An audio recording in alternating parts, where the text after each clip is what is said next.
Nail or beauty school was just the beginning, right? What on earth do you do now? Welcome to the Salon Success Podcast with Monaco Nail Academy. Our topics stretch beyond nails and into all things salon related, business, marketing, and social media, and at the very least hits you with real, honest stories about our experiences. This isn't school, this is real life, real business, and really freaking hard work. Before we get started, wherever you are, thumbs up, tag a friend in the comments, or hit that share button and support small business. Hey guys, Penny here from Monaco Nail Academy, and today I'm joined by Pat. Hi. And Becca. Kia ora. And we have a super special guest today because Keeta from Beauty Bestie is here. Hello. And we're missing our Mel. She had some scheduling stuff that she couldn't be in the next couple of episodes, but she'll be back in a few weeks, and we're all very sad that Mel's not on with us today. But we have Becca and Keeta with me and Pat, so I'm sure that we'll still have a real fun time. And just a reminder before we get started to use my code Becca for 10% off all courses. I get a kickback from these enrollments, and they're how we support the production of the podcast. My code is PATSITIVE, PATSITIVE. And Keeta will get a lot of chance to talk about her business and chat about that as well coming up. So before we get stuck into having our chat with Keeta, and we also have a normal topic for this week as well, let's revisit last week's lesson. Pat, what were we talking about? You guys are so good at this. I'm going to assume that's sarcastic, Keeta. No, your podcast voice is like so podcast. There's those like TikToks where it's like work voice, your customer service voice, and then your normal voice. Yeah. Last week we were talking about not taking things personally, and hopefully you got some tips out of that. I know that for me, because I have ADHD, I have like rejection sensitivity dysphoria, and so I get all like, oh my gosh, I do take things really personally. So I've tried to take steps to not, which it's easier said than done. Keeta, since you are our new guest this week, what do you think about not taking things too personally? Things like when a client cancels and stuff like that, was that what we were talking about? I guess I learned a really long time ago to separate myself from my business.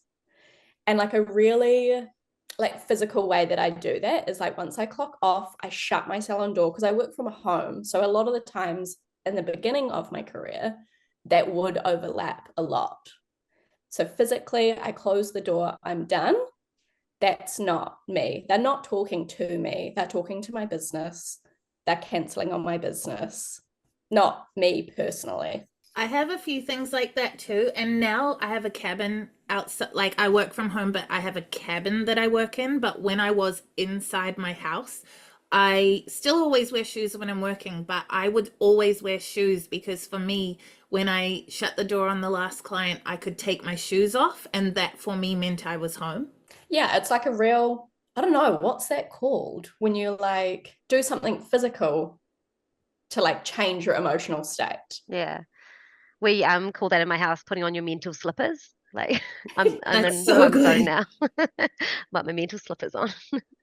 It's like if someone has an office job, they go to work and they do work at work, and that's who they are when they're at work. They are Susan from the office. And then they come home and they are home Susan, who is the mother of 3, and she gets to do that stuff.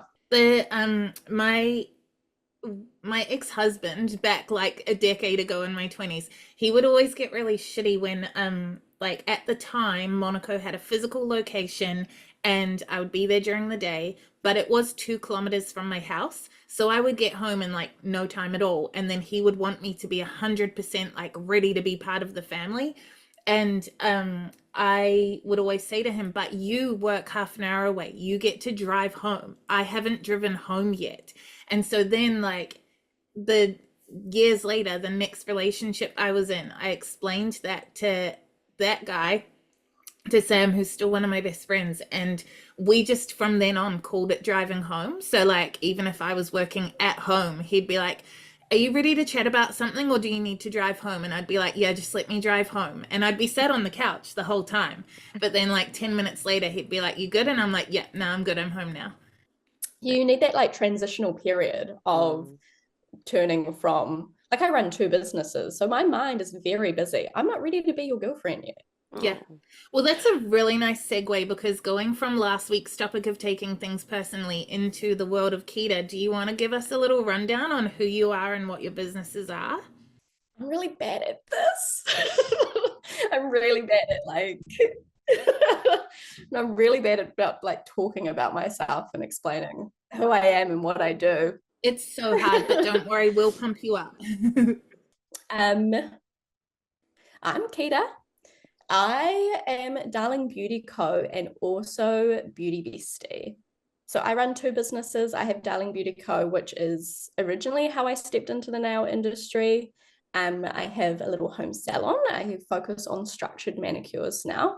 And Beauty Bestie is a distribution business that I sell lots of little different brands. Are you just nails or are you nails and beauty therapy or like what was your background? I only do nails. So I didn't learn anything else. I only learned nails. Can't do your eyebrows. Can't give you advice on anything else. I only know nail things. Before nails, I did body piercing, but that was just like a medium after high school job. I started nails really early. In 2015, I was 19, 18, Little baby. 20. You are so young. What the heck? Like, I was 20 as well when I started. Yeah, I was 20. Yeah. I do some maths. Tiny little babies. And now we're like real adults. Yeah. I was still living at home with my mum and had just started a fresh new relationship and very quickly moved in with that boyfriend. And so turned my bedroom at home into my salon space. Relationship didn't last very long, but we were young. So I had to move back into my salon, but I was already full committed to the nail gig. So I set up a little like single bed in the corner, turned it into a day couch during the daytime while I was working on clients. And then at nighttime, it was my bed and I had to put everything away in the morning to make it look like a salon again. Full oh commitment. my gosh. Okay, Yeah, so when people full are commitment. We No don't go backwards. separation, no driving Yeah. home. that is so wild. But like, people are always being like, oh no, I don't have a space. No, I don't have a space. And you're like, literally, you were in your bedroom, that's where you sleep, and yet also And that's you your had to salon. walk That's through wild. to get to my salon. You had to walk through my mother's garage, and my mum's like a little bit of a hoarder. So there was lots of shit everywhere. Walk past the wood pile into my tiny bedroom, like it was the size of a cabin. Salon on one side, bedroom on the other side. And I just had to do it. What I love about that the most is that, like, I've known you what feels like a long time, but never like at a deep level. So I have this very surface level idea of who I think you are.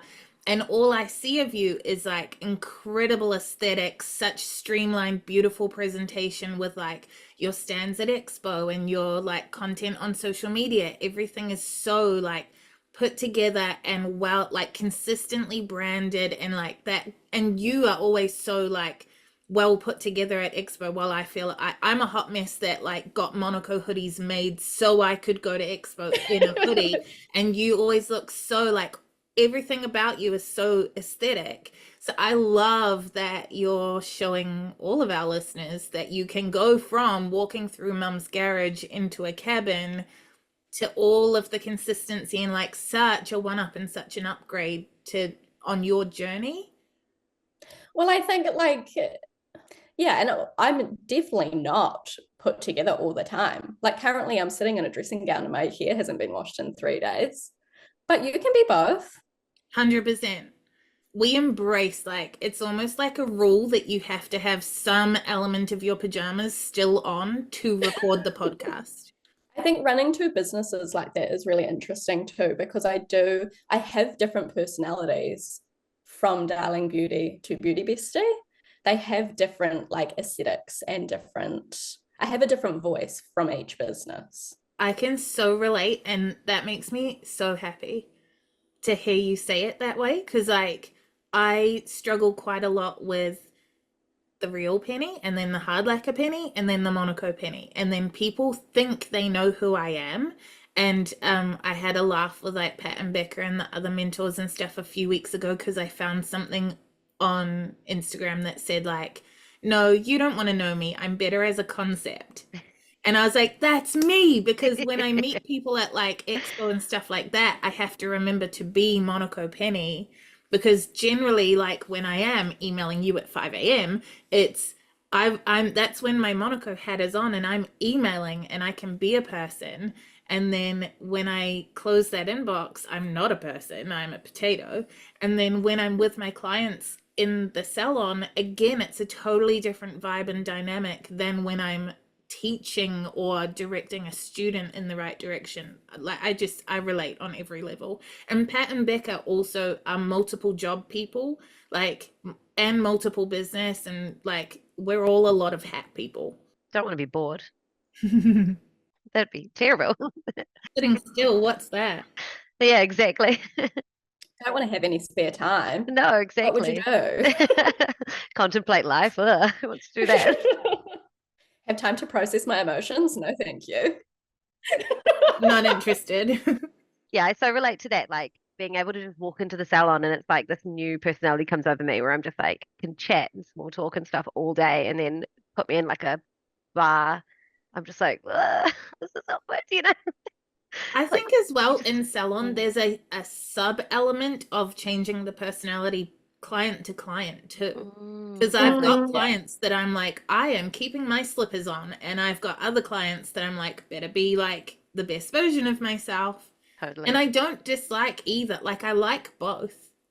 It's not that I prefer to be in my slippers, because actually, if I had clients where I felt like I could be in my slippers all the time, I would get complacent and my standards would slip. So it's nice to have like a slipper client a couple of times a week, but I also actually want to be pushed to be doing my best, so I wouldn't want them all the time. But I do think there's like a slight switch client to client as well. That's why I had to cut down my hours, because I was finding I was doing these really long days, and by the end of the day, I was just like mush, like I could barely make conversation. And I was like, my clients deserve better than that, I wanted to keep my standards high, and that meant doing some self-care, which felt counterintuitive until I did it. So it was good. So, Keeta, at what point in your journey did you add distribution to what you were doing? Really bad timing. It was right in the middle of COVID. So Beauty Bestie was already a business. Yeah, was it Emma's? Bonnie, that's right. Yeah. yes, Index Studio. Yeah. So yeah, Beauty Bestie was already a running business, and I was happily running as just Darling Nails, Darling Beauty. And my favorite product that I'd fallen in love with had been out of stock for a really long time. So I reached out to Bonnie to ask when my product was going to be available. You could buy it from the States, but the shipping was like a crazy price, and I didn't want to pay that. And she told me that she was actually looking to sell the business because she wasn't into it anymore. It's not really something that she was enjoying doing. And so I said, how much?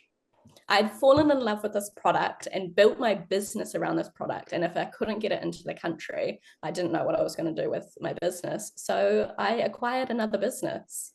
So that was on April the 20th. It was my birthday. I went to my partner at the time and I said, I want every single cent that you have.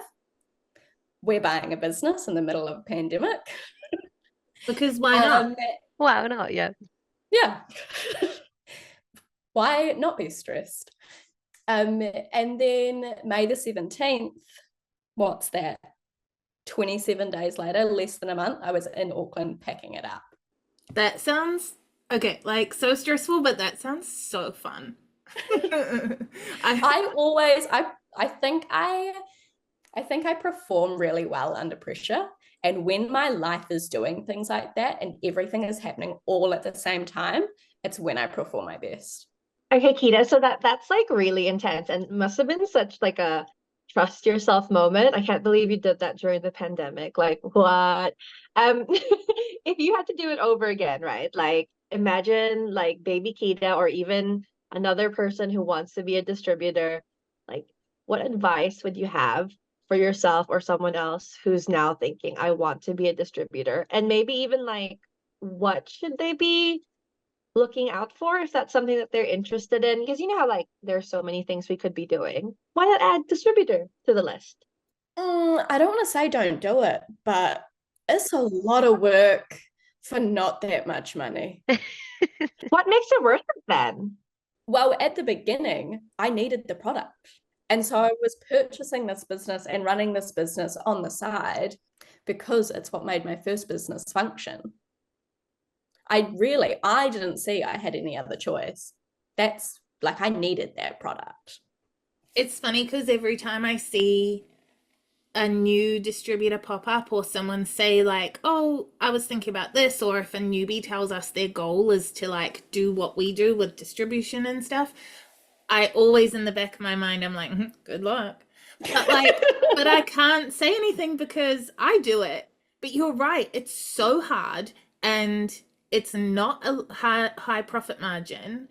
But like for me personally, not that Pat asked me, but like for me personally, it complements the education side. The education side is what I'm passionate about. And if we don't have the distribution, then the education side suffers. So I keep distributing because it makes my whole job fun, which is kind of what you're saying too, Keeta. Like at the beginning, you needed it to make your whole job fun. But would I ever build an entire business out of just distribution? Hell no. I just want to jump on my soapbox. Penny knows this again, but like I do think that the nail industry is changing, and I hope we get to a point where we're able to charge our clients enough to be able to pay distributors fairly, to be able to make it, a viable job. Because like I share a salon with a hairdresser, and her distributors, like they come and visit her every month. They go out the back, they see what color she needs, they do the ordering for her, they send her freebies, they give her products to try. At one point she changed color brands, and they new brand came and took all of her old color away for her and replaced it with their new color and just charged her for the new and didn't charge her for the new color because they were like replacing product for product. Like there's so much more money in that industry that the distributors can afford to have all those like extra services, and I hope the nail industry is heading that way. I think it's possible.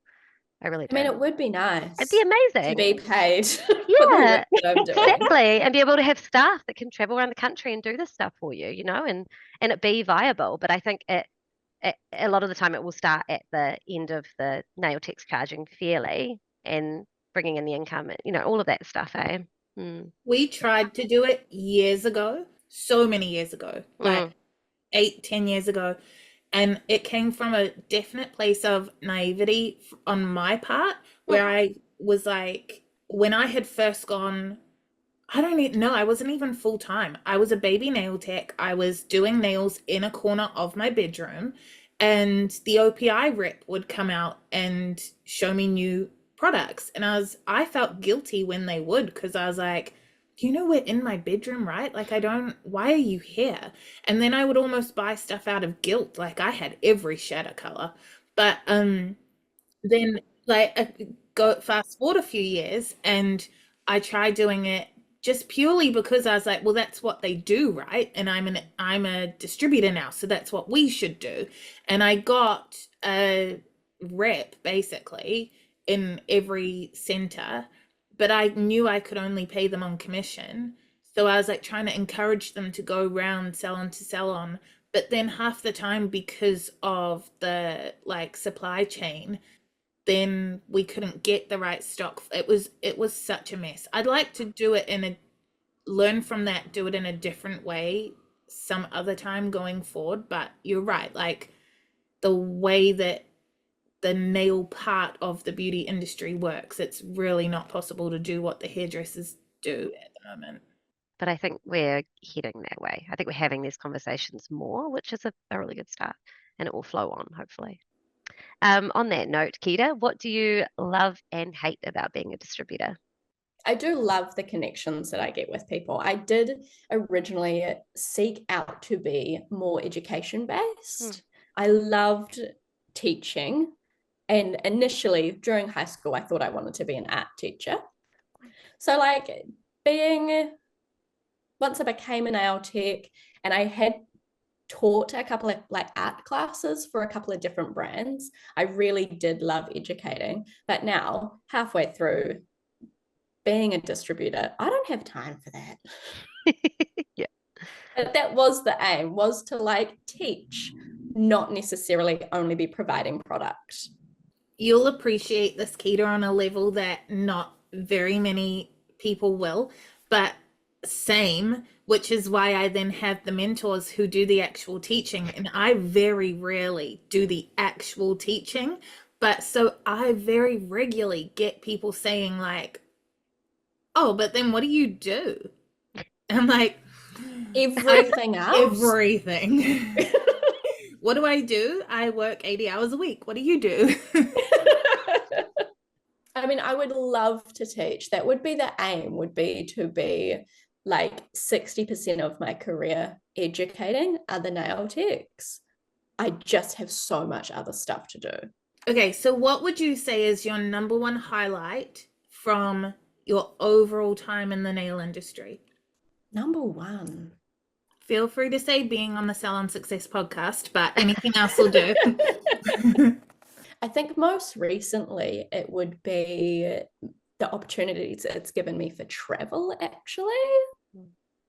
So back in March, I went to LA and became the only CocoWS educator in New Zealand. Haven't yet written a course to educate anyone, but we'll get there. And in November, we've just booked flights to visit CocoWS headquarters and go and do a factory tour. That's so cool. That's super Yeah, cool. lots of fun. So on the flip side, biggest struggle over the whole last many years that you've been in the industry. However long. Yeah. What's the opposite of that highlight for you? It's kind of like a two-part struggle would be my time. I feel like I don't have a lot of time for my personal life, but then that's also like a me thing where I really struggle to turn off. Like how we talked about closing the door, that is something that I physically do to try to switch off. But my distribution business is in a different section of the house. So do I close both doors or do I move from one room to another room to work? The eternal question. Mm-hmm. Which I think we relate to from me sending messages at 5 a.m. and like Pat will send messages at midnight. Actually, sometimes Pat messages me at 3 a.m., but it's the other end of her day from mine. So an hour later, I'll be like, good morning, and she's just falling asleep. That's so true. Keeta, like, so you were just talking about how you struggle with like balancing the balance and everything. Yeah, I guess it's more balance than time, because the time is there. I just struggle personally to balance it. Are you feeling good about the harmony? I don't know if you've heard about this, but somebody was like, work-life balance is bogus. It's actually work-life harmony. And their distinction was just about how balance makes it sound like it has to be even all the time, but harmony is more like recognizing that there's ups and downs, and that's okay as long as you feel good about it. So like, what are you doing to make it feel harmonious for you, so you still feel good and you don't want to like yeet everything out the window? I guess it's those times of pressure. I said that I perform really well under pressure, and when there's so much going on all at the same time, I do feel really overwhelmed at the time of it happening, but then afterwards there's that like calm after the storm, and I really get to enjoy my life from the hard work that I've really struggled to do. It's interesting, the whole idea of like balance and harmony. I do think I saw something similar along the same veins, Pat, about, like you're never going to have a third of your life is sleep and a third is personal and a third is work. That's not a thing, and it will ebb and flow. And I do definitely think, like, for me, I also really like being under pressure. So I prefer to have a week where I work 80 hours and then a week where I work 20, because the week I work 20, I'll be focused on my garden or like other projects. I mean, I'm still an active relaxer, but like it definitely flows in that way. But I went, just a real-time example, I went from yesterday with working with our client magnet students being like, oh, this is so fun, I love my job. And then by bedtime, I was like, oh, I want to yeet it out the window because I worked so freaking hard last week on stuff for the client magnet, which is our free 5-day marketing training that we offer at monaco.ac.nz/magnet. I was working so hard on it the week before that I did drop the ball on a couple of other things. So then yesterday I had some people saying like, oh, well, this hasn't been done yet and this hasn't been done. And then like, oh, it would be nice if they did this thing earlier. And then I had like 10 texts on my phone from clients when I normally might get like 1 or 2 a day because everybody else is booking online. And I got to the end of the day and I was like, what do you want from me? I can't do more. Like, when do I I stop? literally had one of those moments this morning. I tagged you in. I had mine last night and then I tagged you in. That means, Becca, you're up tomorrow. Hope you're prepped. Right? But I had mine this morning too. I'm sorry. And then the thing is that then this morning I came onto Messenger and in our work chat, a couple of the girls were pointing out stuff that had happened in between magnet students the night before that were really positive and lovely and good vibes. And then I went straight into this morning being like, oh, this is so fun.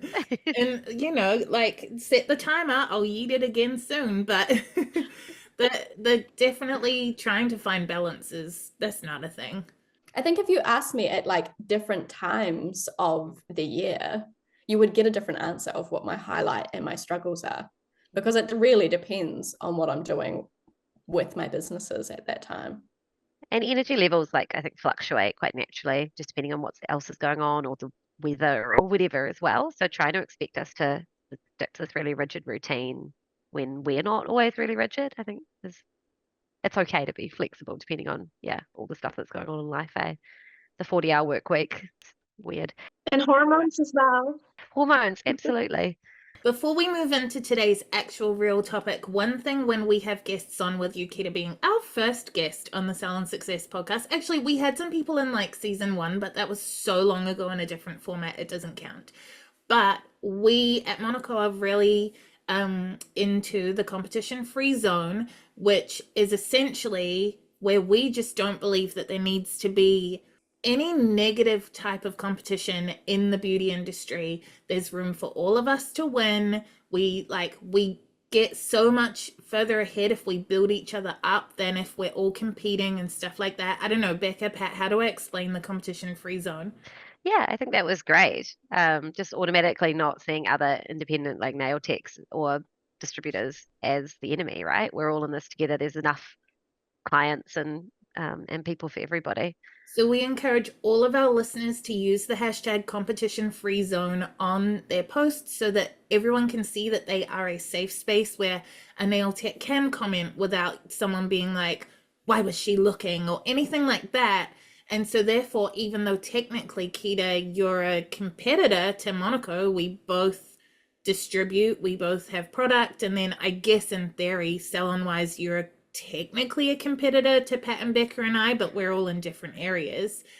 But what I want to do when we have guests on the podcast is to have a little love moment where we can actually appreciate each other and prove that the competition-free zone is real, and we don't have to have this like stereotypical catty industry that's been shown in the movies and has been in real life. Especially when I was first in the industry, it was not a nice place to be. It's so much nicer now. So me, Becca, and Pat are going to say something that we have seen and admire about Beauty Bestie. And oh no. And if you feel like saying something about Monaco, you can, but no pressure, because that's like fishing for compliments. But I will say, I kind of touched on it before, but I think that the thing that I see, bearing in mind, I don't really have social media. I post all of the Monaco stuff from the back end platforms and the mentors do the interacting.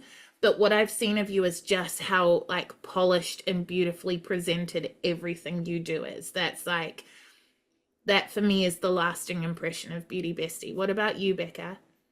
Well, I can say this is not even like a random comment, this is a very specific one, is my go-to gel brushes and my go-to detail brush are the Darling Beauty Co ones. I absolutely love them. They're fantastic. I know you put a lot of work into creating them, Keeta, and I use them all day, every day. They're the best. I'm writing down Darling Beauty Co brushes right now. For me, like Sakita, before we jumped on and did this episode, I think I quickly had a skim of Beauty Bestie and Darling Beauty Co. And I was like, oh my gosh, everything's so beautiful. But also, what stood out to me was that you have a flash highlight. And I just think that is so fun. I don't know, just I think it's really cool. What made you think about that? Like, what is that? I love it. Did you also realize that there was nothing on it? There was like one, but I was like, I'm sure there was probably more in here before. So tell me more.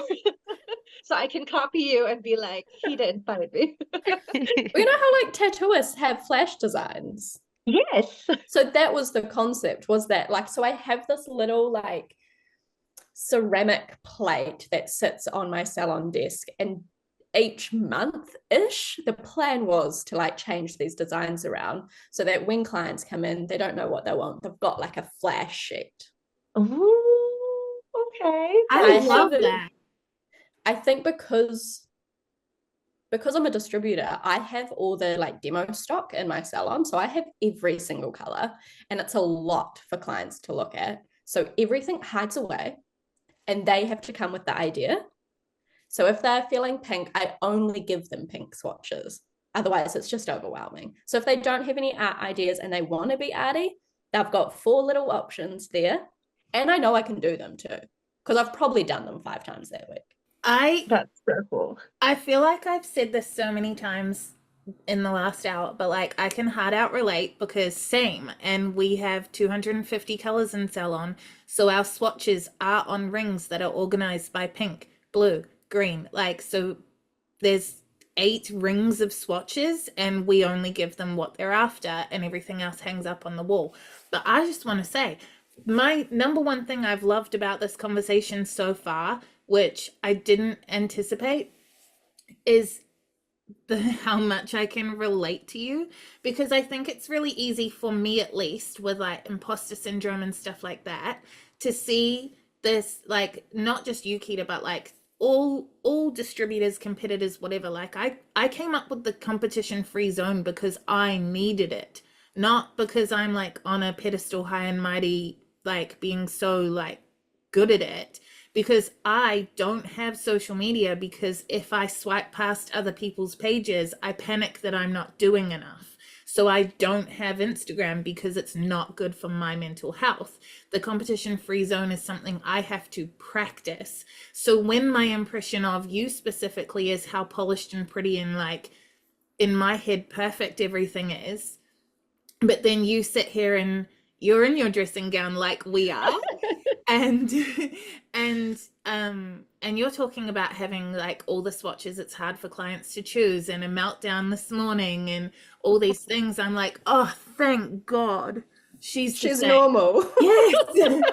She's normal. So I'm nice. normal. It's normal. And that's what's so nice about the competition free zone, when our students and baby techs and graduates and stuff, when they do get to know each other, that I think that is the thing they get out of the competition free zone the most themselves, is being like, oh, thank God you also hate acrylic. Oh, awesome. You also like sucked at this thing or whatever. But I'm only realizing in this very moment that I don't really have that. I don't have that specific benefit of the competition free zone, because I'm very comfortable in my position as a nail tech. I know I'm not fully booked because I choose to work hours that the people around me don't necessarily want. Like, I know what I could do to be doing differently. I don't compare myself to nail techs anymore, but I always compare myself to people doing what I'm doing. And I didn't realize that I was missing that. And that's so nice for me, just on a selfish point. It's funny that you think that like I'm, so polished and very like we talked about before, like scripted. I know what I'm gonna like be posting months out in advance because it's planned. What I really admire about Monaco is that you're not. I would love to have the confidence to just rock up and be in my hoodie and post a photo. But I think because I've created this like persona of this very polished, like you will not catch me on Instagram with no makeup on. I love that. It's funny. We've picked the complete opposite of each other of what we admire. It's the same thing. I love how you present yourself as this like friendly, casual, come have a coffee. And I strive to be more like that. I don't even know how to react to that because I think it was just like the last thing I would expect you to say. Not you specifically, just like I just wasn't, I would have never guessed that to be a thing that you or anyone, I don't know, maybe it is that contrast of you being so polished that like not you specifically, but you know how you sometimes have these subconscious ideas in your head of what people think, and I would probably have thought that all of the polished people, which are not people, it's a subconscious, I'm trying to like, all of the polished people would look and be like, ew, how can she do that, you know? And there's no reason for me to think that. I've got no evidence. Nothing has ever validated that, but that would be what my insecurity would assume other people were thinking. Whereas for me, it's, I guess to other people it's confidence, but if I don't post in my hoodie, I'm not posting because it becomes so much more work for me.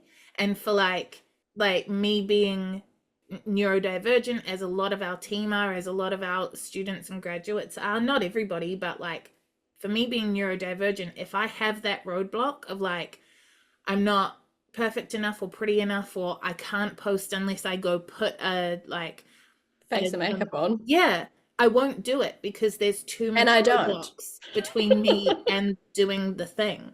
So it's, I can understand why it looks like confidence, but actually it's just like, oh, fuck it. I just have to do it. I'm just going to do it, whatever. And then it turns out. And I don't post if it's not perfect and it hinders my business. I think as well, like it started as a place of fuck it and turned into, wait, when I do this, I attract people I really enjoy working with. So then it was like, oh, well, I don't have to do that because actually, like, so this is something, so I've said this before, this is a repeat story, but like my, one of my best friends, she is a yoga instructor and she subscribed to our mailing list randomly. And then she came over and was like, oh my God, I love it because you're not perfect. And it's like funny because the way she said it and like the way when you were like, I love that you like don't, but like it could be to some people such a put down, and I know that's not how she intended it, it's not how you intend it, like it's very genuine and it is a compliment, but for a lot of people it would be like, oh, I love that you don't care, like you could interpret it that way on a bad brain day. But Bonnie was just like, I love it because I always think I have to be perfect, but you're just like telling stories on your mailing list, monaco.ac.nz/subscribe, and you're just telling stories and being yourself, and I realized I don't have to be perfect. Well, so when, with stuff like that in mind, when I made the Monaco website, it's slightly more polished, but it's also still, you can tell I wrote everything. It's still got that little like weirdness, penniness. Yeah, it's got the penniness to it. And the thing that I've explained when if anybody on occasion has been like, it's just not professional enough, I'm like, that's the point. Because if someone who wants perfect, polished, like 100% professional, not saying things like fuck it on a podcast, they're going to be disappointed when they enroll at Monaco, because we are so much more like friendly, like ourselves, not pristine and polished, but because we're not focused on being polished, we are very focused on the quality of education, because I'm not thinking about not saying fuck it and what should I say instead. I'm thinking about the content of what I'm saying.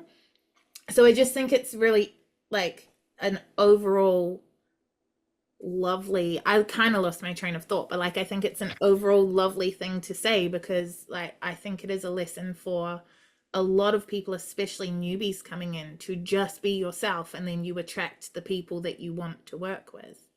And yeah, but mine didn't come from a place of confidence. It came from a place of, if I don't do it, it won't happen. Someone else jump in. I was just thinking, like, while the two of you were talking, this really comes back to client avatars as well. You know, like Penny was talking about the people who will want to be part of Monaco, like they're going to be okay with this version of me who's kind of like not as polished or whatever. And I wonder if that's like relevant to you as well, Keeta, that yeah, of course you present yourself so beautifully, so polished. I mean, I freaking love your septum piercing. I've been dying to say that this entire podcast. Anyway, and it's I like, don't think I wear this when I'm like being Beauty Bestie.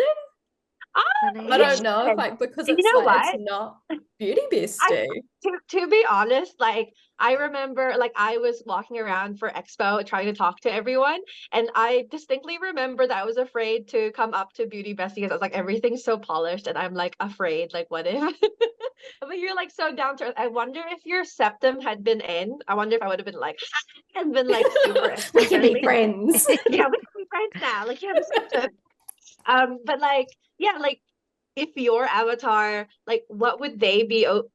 What would they perceive from less, like maybe more vulnerability or something? Like yeah, there's this version of you that's polished and amazing, but there's also a version of you that's less so, and the persons, your clients who are looking at it, they may take it a certain way, or they might actually be like, wow, I love that vulnerability, I love that she didn't put makeup on today.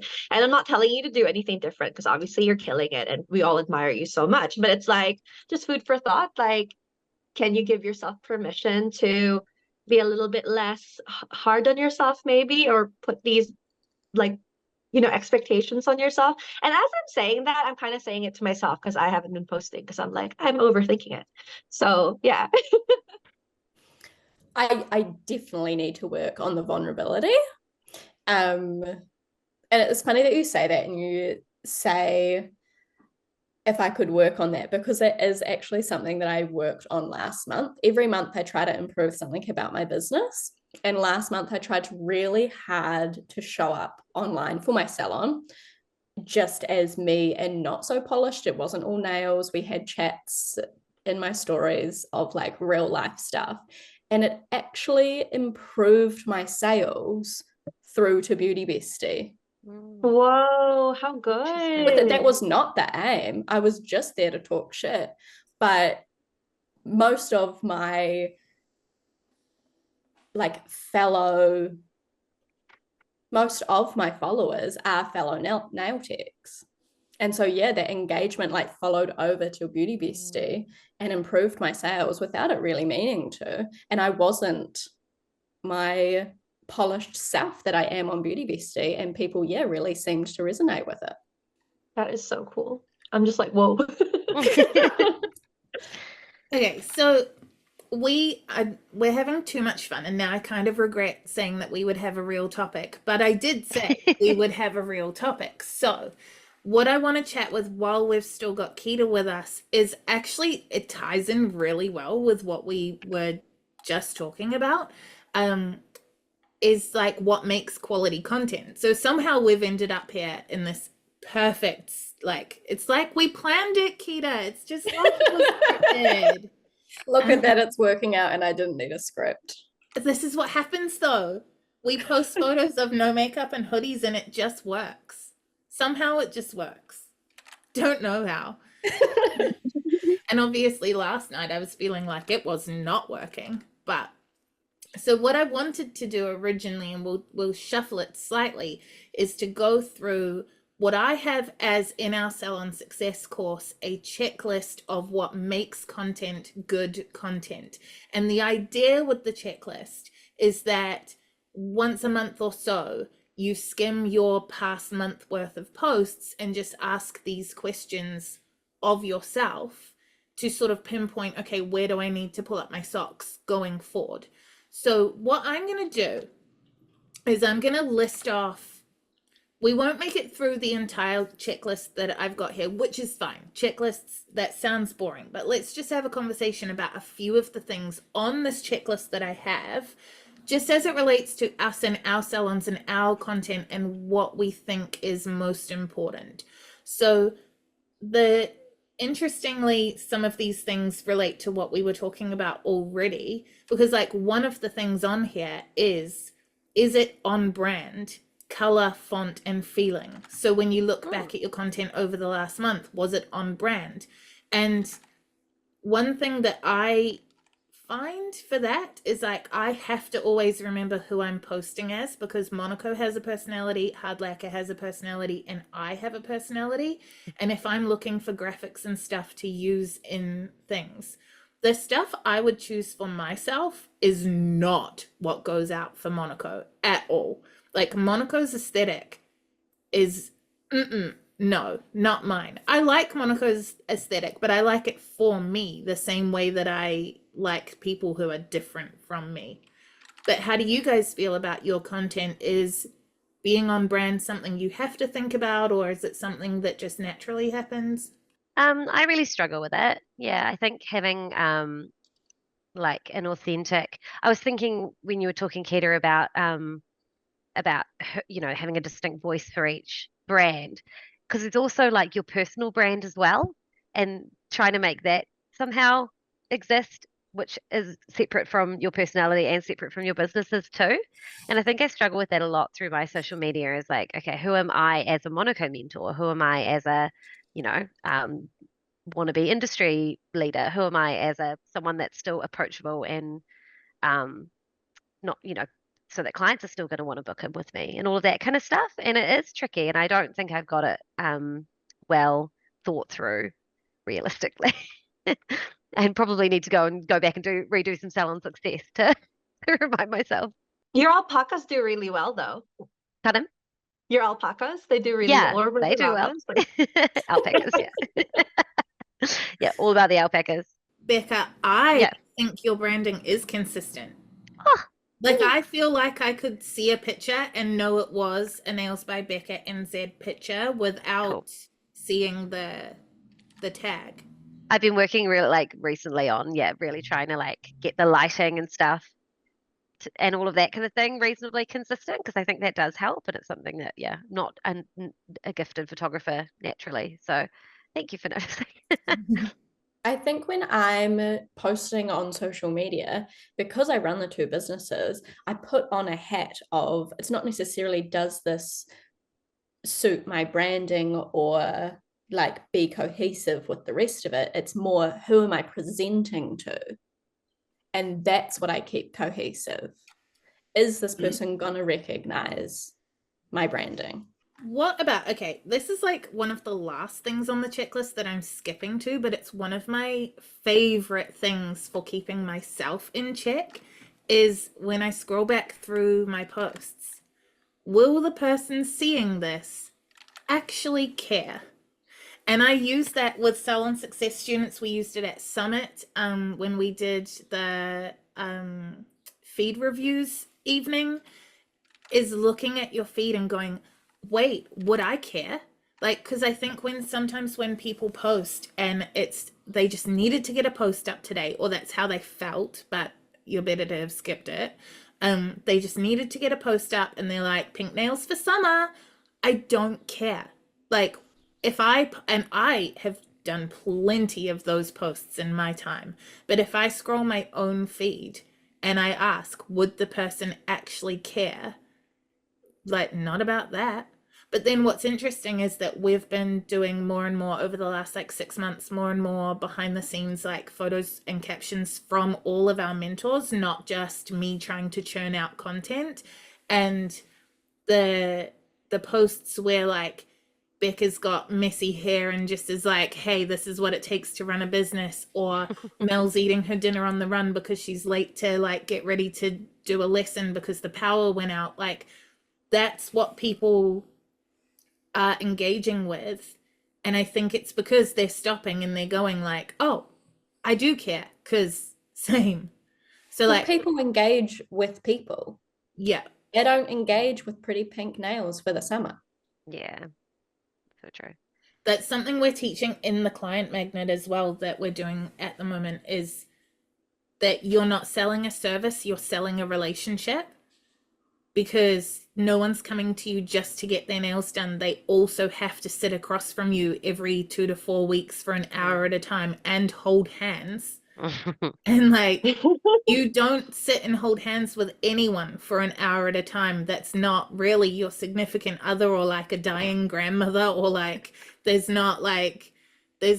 such a rare thing that we do in our world, where we sit and hold hands with someone for an hour, and so close, you're sitting 50 centimeters from each other, facing each other, because clients do not turn away. Oh, please just sit and face me straight on. But it's like, so how do you guys feel about your feeds, but also the content you absorb and what you actually care about when we're thinking, will the person actually care? I think for me, what I like about the posts that I have been doing on social media is I think it does vibe with either my brand and also hopefully what people want to see in terms of like a relationship with me. Because when I do have people just reaching out randomly, it's always like, oh, I really love your vibe. I'd like to come see you. And that's like a consistent thing that comes through. So I think I'm like, oh, okay. So I'm really vibing with the not selling a service, selling a relationship thing. And I always jokingly say that like people aren't just, they're not coming to me because I do nails. They're coming to me because they like me as a person.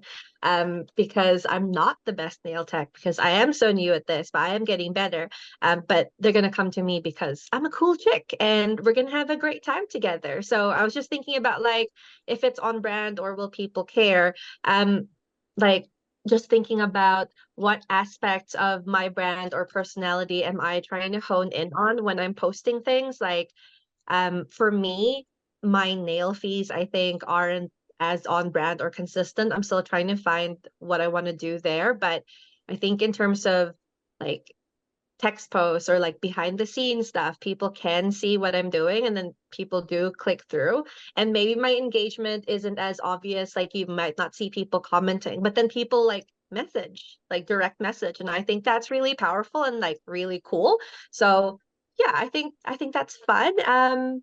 But it's really got me thinking. So I think for me, when I'm doing it, I try and think about the client avatar, which, we talk about all the time, but it's so real. Like, who is this person that I'm trying to talk to? What are they going to want to see? And, just, I guess, be nice to myself when I'm trying to make things, because otherwise I overthink it. Yeah. The biggest thing that stands out to me for my salon page, the biggest thing that stands out to me is that I don't really post that much. I think I've posted maybe 6 times this year, maybe like max 10. And that's because it needs to be perfect for me. I know that feeling for sure. Yeah. Which it doesn't, because the stuff that like, I think TikTok's teaching us a lot about content, is that it's like in the moment stuff that you just need to post. You just get it out there, have a little ramble, and people resonate with people. 100%. So So I'm going to, in the interest of time, I'm going to read out the checklist. And I want each of you to pick the one thing that for you stands out as being the most important for newbies to take away. So the questions that I recommend people like stop and check every so often to keep themselves in check. Is it evergreen, meaning that content won't date and you can reuse it again, because no one sees everything you share. You can reshare it in 6 months' time. Is it shareable, as in would someone scrolling past think like, oh, I should tag Sally in this? Is it relatable? Is it high quality? Is it consistent with your brand? Are followers going to ignore you, engage with you, or unfollow you? Can this content stand out in a crowd? Does it help to build a relationship between you and the viewer? Does it help viewers socialize, escape, be entertained, or procrastinate? Because those are the 4 main reasons people use social media. Is it a sale? They didn't come here for that, so keep those minimal. Does it help viewers know you, like you, and trust you? Does it establish authority, as in does it position you as a leader within your industry with knowledge and skill? What was your avatar's need, and then what was their problem, and are you fixing it or showing you could fix it? Does your content relate back to how you're different from everyone else? Does your content have personality? Is it on brand? Does it have a call to action? Does it include a real life example? And would the person seeing this actually care? So what, from that list, if you were going to give advice to a newbie nail tech, which one thing from that list would you say was the one thing they focus on this month going forward? Can't remember the exact wording you said, Penny, but something about whether someone will engage with it. If we can get people to engage with your content, right, it's going to be in front of more eyes. So that's where having like I don't know, it starts to feel, you see a lot on Instagram, like, oh, sound off in the comments about your favorite shade of blue or whatever. And you're just trying to do that engagement, but in an authentic way, I think is incredibly difficult, and something that you could probably do a whole podcast episode on itself. But yeah, a follower is going to ignore you, engage with you, or unfollow you. I thought that was interesting. I was like, I don't know, because you do, right? I think, and maybe hopefully I'm not the only one who checks my follow account and sees, oh, why did someone unfollow me on that day? Like, what did I post that makes them hate me? But I mean, you can't necessarily predict that. But that whole our followers going to engage with you, that's a good point to check in with, I think. Is this giving them something to talk to you about, right? Is it starting a conversation? It's worth watching when you unfollow people and being like, wait, what was the straw that broke the camel's back, and seeing how you can relate that to your own content. Yeah. I like the one about the avatars. What was your avatar's need? What was their problem, and are you fixing it? I think before you are posting content, you really need to know have a clear idea of what your aim is from the content. Because if it's getting more followers, that might be more entertaining content. If it's getting more bookings and getting more bums in your seats, then that probably isn't going to be doing a funny little dance. If your aim is to have more engagement, who is that engagement from too? Is it from people that are your avatar and clients that are potentially going to book with you? Or is it other nail techs? But are those other nail techs paying your bills? Yes. Yeah, bums on seats, right? Bums on seats. I really I mean, all of them are good, and the ones that Becca and Keeta picked are really good too. But I really like know, like, and trust you. Like, is it helping them know, like, and trust you? Because I think that goes for basically any of the posts that we're doing. So if we are doing a post that's like a shot of the nails that we've done, like a set, then it's like that's showing them that it's high quality, the service that you're doing, but also you can write it in a way that makes you highly likable and relatable, that that they'll want to build a relationship with you. Or if you're doing behind the scenes, you're letting them in on like a little secret, and it's like, again, they're getting to know, like, and trust you, especially because you don't just walk up to a random, like a lot of us are doing this from our homes or some similar kinds of like venues. So it's not like a random person is likely to walk up to your house or to your cabin when they've never seen you before, unless they get to know you more through your social media, because that's super weird if like a weirdo random person just walks up to your door, right? You'd be like, what the heck? Or you see a random sign, you're not just going to be like, oh, so and so does nails, I'm going to go to them. You would like research them first. So if they get to know, like, and trust you, they're more likely to DM and book. Yeah, I think that's what I'm thinking. All right, final takeaways from this conversation before we wrap up the episode. I feel like it was really interesting, Keeta, hearing about your kind of journey in that thing of just taking the plunge to being a distributor. Because I mean, I think a lot of people feel like once you've been a nail tech for a while and you're like, cool, I've got this, but what's next, or what else could I do? What are the other sort of options? How can I use my skills to do some more kind of work in this industry? So it's really interesting hearing firsthand how you just kind of went for it, which I think is really brave and really awesome. And that there are good and bad parts about it, like any job, right? If we all liked all parts of our job, that would be pretty amazing. But yeah, really cool. I mean, it's really interesting. And it also, I mean, I guess like we've said before, you're incredibly polished person, and everything you put out into the world is really, really high quality and really great. But it's cool to know that you're still a human and you still have doubts and things as well. And that's normal. And we're all just doing the best we can, and we're all humans on the inside. And yeah. My takeaway is I am never going to be a distributor. Like, just I admire you, Keeta and Penny. Like, y'all doing great. Love that you're doing the distributor thing and education and being a nail tech. But like, nope, not for me. But on a more serious note, I wrote down, you're not just selling a service, you're selling a relationship. So I'm gonna take that with me forever and ever. I think mine was more of a lesson, actually. I think I learned from everyone to just be myself, and I need to care less. Maybe it's not that like I want to be less polished. I just want to care less. Which also, like, I think because I've had it a few times where people will tell me after they've met me and really had like a proper conversation with me that they're like, oh, I thought you were going to be so, and you're so like intimidating. Maybe intimidating is not the right word, but yeah, I was scared to come up to you at first. And that's not how I want to present myself.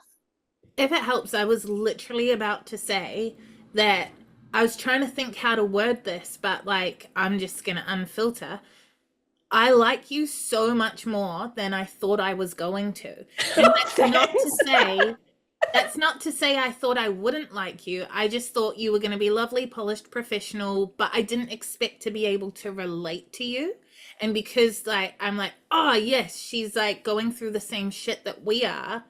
I'm like, oh, I've had such a good time. This was so fun. And that's because this is the most you that you've seen me. Yeah. So, I mean, it's from one small person over here, like it's working. I like when the person that you've shown me, I'm like, oh, she's cool. Alrighty. So as we wrap up, Keeta, where can people find you? All of your businesses. So on Instagram, I am Darling Beauty Co, and I'm also Beauty Bestie NZ for the distribution. And with that done and dusted, before you lovely listeners disappear, like our page or follow the podcast so that you don't miss the next episode. We'll be back next week without Keeta, unfortunately. But Pat, what are we covering next week? Next week, we are chatting with someone from the New Zealand Association of Registered Beauty Professionals. Is that right? Did I say that right? Yeah, Emma. She's real cool. Emma taught me nails. Oh, wow. She was my original tutor. Yeah. She's so lovely. I've known her for a million years. Like, again, not super well, but like, I really like her. Until then, check us out on Facebook, Instagram, and YouTube by searching Monaco Nail Academy, or follow our salons. Mine is Hard Lacquer NZ. Pat? Mine is Pat's of Beauty. And Becca? My salon is Nails by Becca. And for a final time, Keeta? I am Darling Beauty Co and Beauty Bestie NZ. Have a great week, guys. We'll see you next time. See ya. Happy day.